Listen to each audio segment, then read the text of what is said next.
Hey, hello everyone, Sean Symons, PPG Grandpa. I'm over here at the Scott Airfield. Is it an airfield or is it just a sod farm? We're gonna say it's an airfield even though it's a sod farm. We got Shane over here. How's it going, Shane? How are y'all? He has just started to learn how to kite.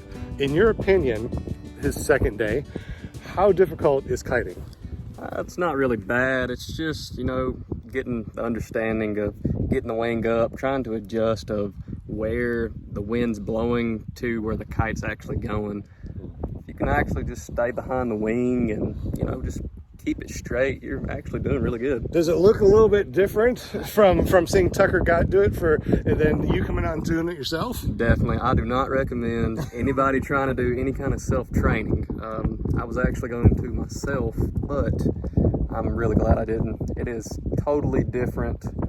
I mean, it's just better to get learned and just get teaching, because it definitely helps.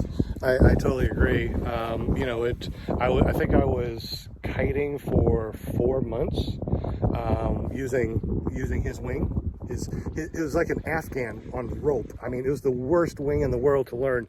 But when you learn on something like that, when you get something new, like my Roadster 3, it popped up so easy. I'm like, man, that was cheating. So you're able to use this one? Is this one that you're just using for today, or did he give you one to use? This is actually just for today. I'm gonna actually try to save up and get an actual wing. I think that'd probably be the best. It's a nice wing. It's just a Ozone's Groundhog. Oh, okay. It definitely, it's the easiest wing I've tried to kite with so far, just because it's smaller and, it doesn't try to lift you off the ground any, which once you experience that. Which helps when you have some wind gusts like we've been having today. That's right. And once you experience that, you'll see why I suggest to get training.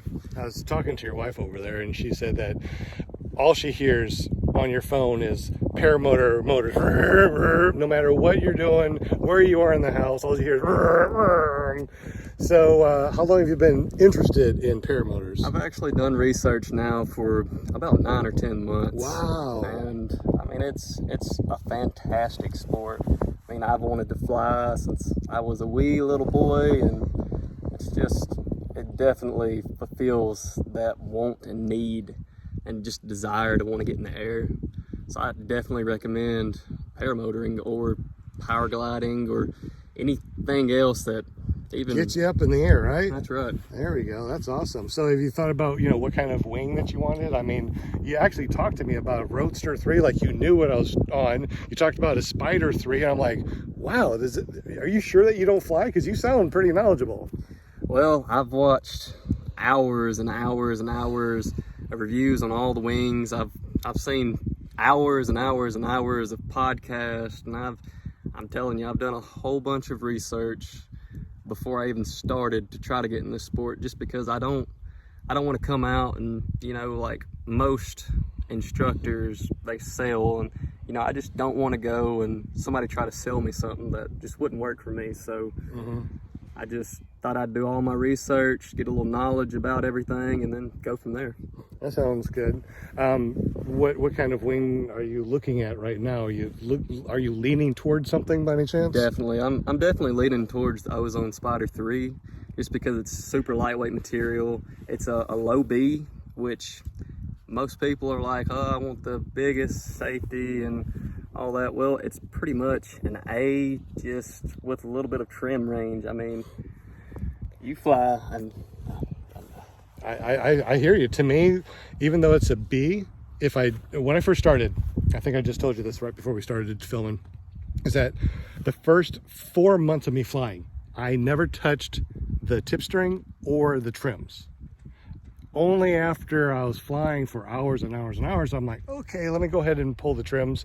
And I'm so happy I got something like this and not just an A-wing. That A-wing I would have outgrown in like the first month.